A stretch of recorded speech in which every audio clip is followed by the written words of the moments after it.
Have you ever wondered why it is that the people who make sleeping bags and advertise them to you have wildly inflated claims for their actual capability?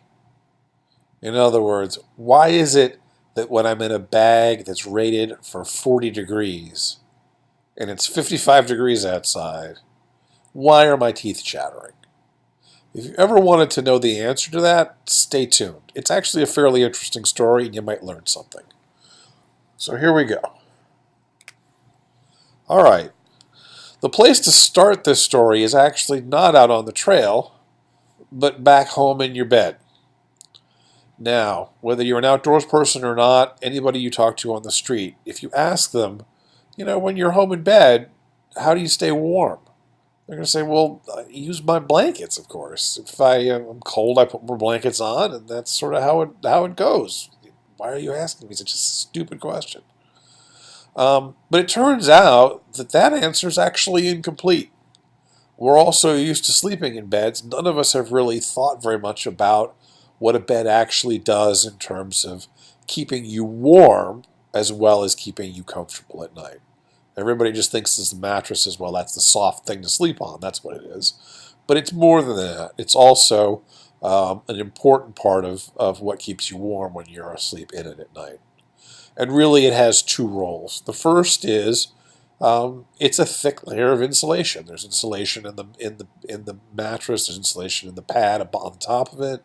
The whole thing is really like basically lying on a big pile of blankets. And so, just like lying on a big pile of blankets, there's a lot of insulation underneath you when you're laying on your bed. The other thing a bed does is it jacks you up off the floor. And the floor is the coldest part of a room. So what you're doing is by sitting up, it's also obviously makes it easier to get in and out of the bed, but it's also getting you up off that cold floor so that you're in a warmer part of the room. So both of those things are important in helping your blankets keep you warm. So yeah, it's true that your blankets are what keeps you warm when you're asleep in your bed at home, but they aren't the only thing keeping you warm. The bed is also playing a significant role in that process. And when you understand that that's really how this works, you've got blanket, bed, and then the bed frame are all working to help keeping you warm. You realize that when you're out in the woods, you don't have a bed anymore. Suddenly, the blanket is now being asked to do a whole lot more work. And what makes that even harder is the fact that the blanket is being asked not only to protect you from the air, but also from the cold ground. And regardless of where you're camping, even if it's the middle of the Arizona desert in the summer and it was 115 in the shade during the day, the minute the sun goes down, the differential between your body temperature at 98.6 and the temperature of the ground is going to be considerable. And so you're going to end up in a situation where the ground is trying to suck the heat out of you all night. So it's very important to focus on that ground conduction dynamic. All right. Well, yeah. Okay, I've heard that. There's ground conduction. I knew about that, but that's why my sleeping bag is folded over, right? I've got insulation underneath. I've got insulation on the top.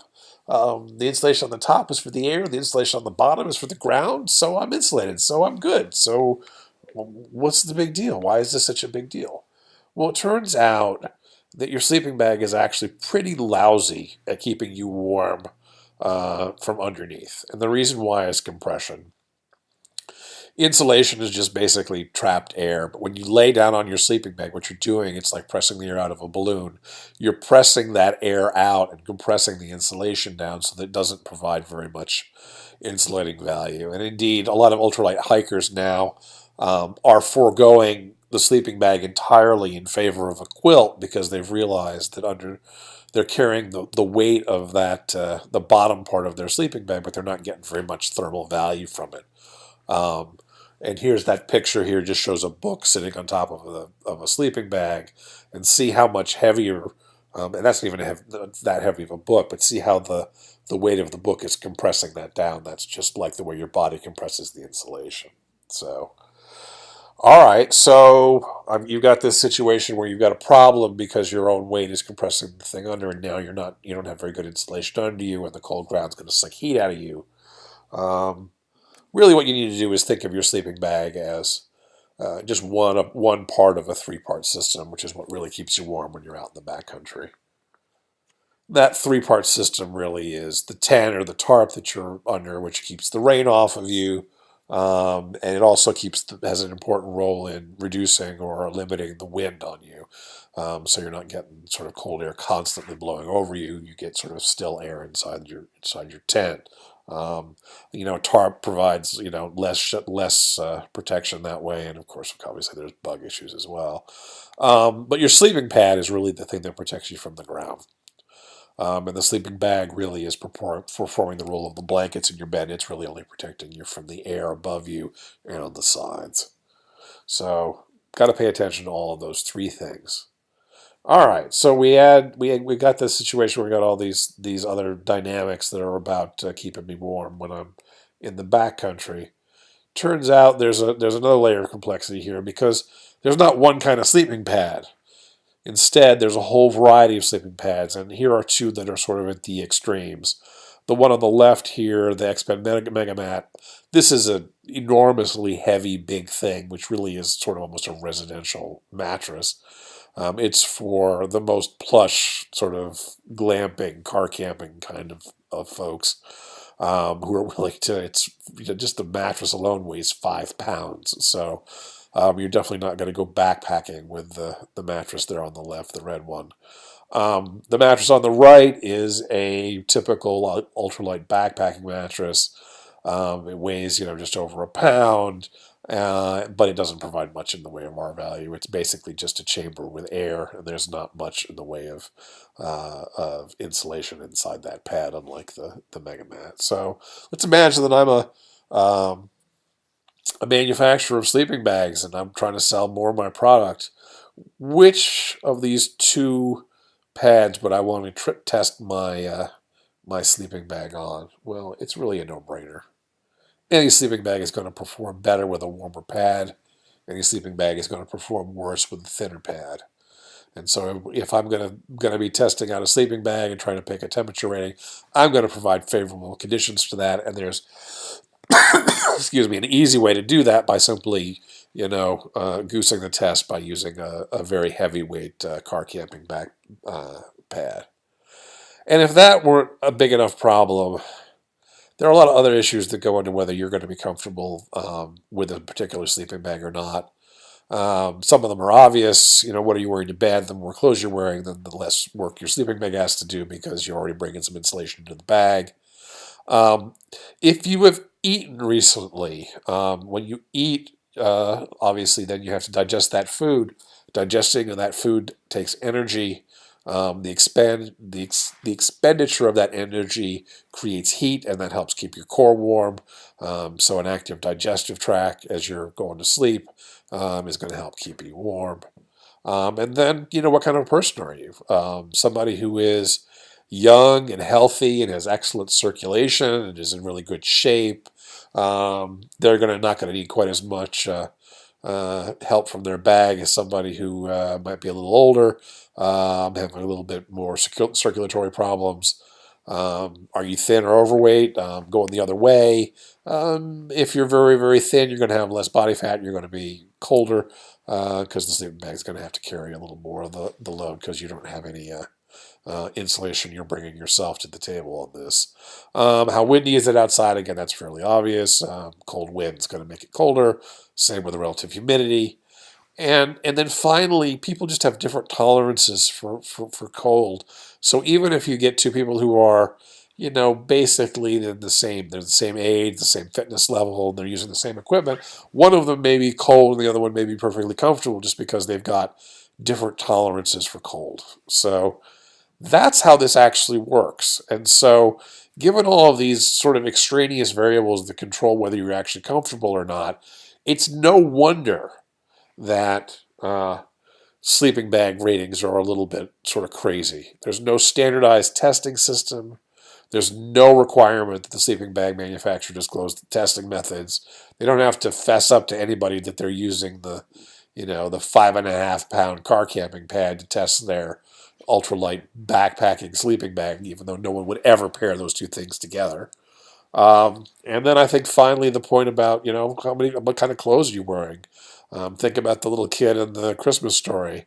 And the way I think about that is, pretty much any bag would be a 0 degree bag for that kid. So if you're wearing a lot of clothes, that's how it works. So, this is never going to change, probably. We're always going to have a situation where manufacturers are going to have sort of wildly inflated things, and there's probably nobody's going to sue them or anything for that. So we all just have, as people in the outdoors, we just have to realize that this is going to be the world we live in, and we just have to sort of plan around it as opposed to being able to rely on those numbers. It's an unfortunate fact, but that's just where we are.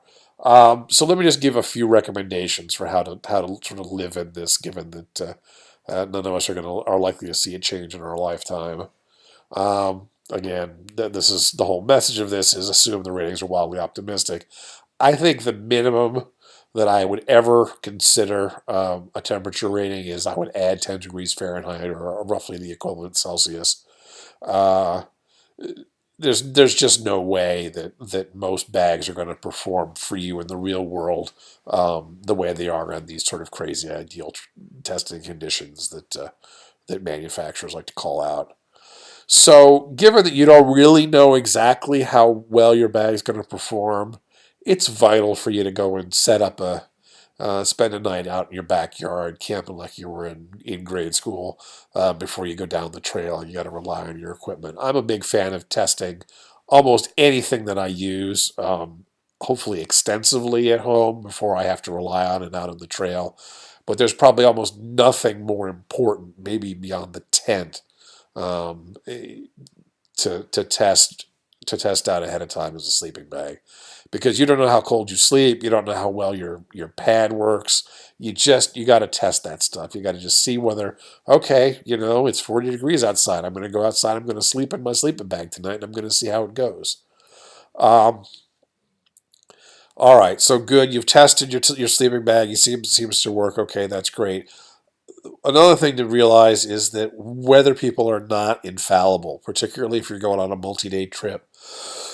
Excuse me. If you think you've got, okay, I've got a 40 degree rated bag and it's supposed to only get down to 50, and 50 is within 10 degrees of 40, and so I'll probably be okay. You're taking a bigger risk than I think most people realize, because what happens if that 50 degree day turns out to be a 43 degree day? Yeah, you're probably down near sort of the survival rating of that bag.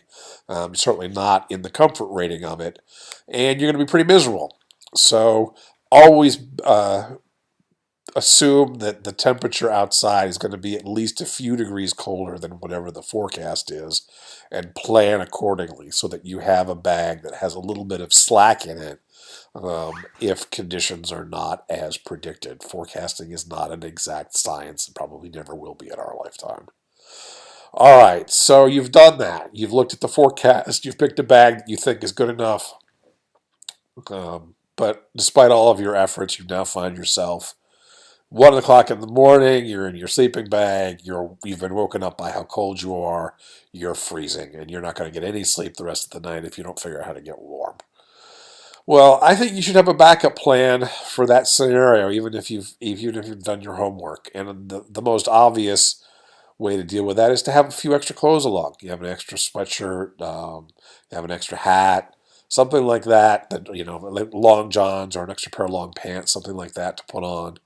I think that's a good idea, because if you don't have any extra clothes, that's probably the easiest and most effective way to warm yourself up, and you're in a bit of trouble. So definitely bring a few extra clothes when you think you're going to be anywhere near the performance limits of your sleeping bag. Um, the other thing a lot of people do is they'll take those chemical hand warmers and they'll fire off a few of those, and then they'll throw them in the bottom of their bag. I think that works really well. It's certainly a way to supercharge the performance of your sleeping bag. You'd be surprised how much just sort of heating up your feet does to the sort of warming up all of you. You'll feel much better if you have a couple of those in there if you've got a cold sleeping bag. And then finally, given the weight penalty is essentially zero, I think everybody should be carrying at least one or two of those horrible foil emergency blankets. Now, if you're using a foil emergency blanket and tucking yourself in that, you're probably not going to get a great night's sleep. Pretty much, you're in the sort of the more almost survival mode or close to it if you're pulling one of those things out because they're crinkly and they get clammy and they're not pleasant. But you should probably still have one because even though those things aren't very pleasant, they're still better than being really really cold all night and getting absolutely no sleep at all. So that's my recommendation. So plan for the problems, test, and then hopefully you'll be much better off as you head down the trail. Thanks everybody. Hope that was you enjoyed that. Thanks all.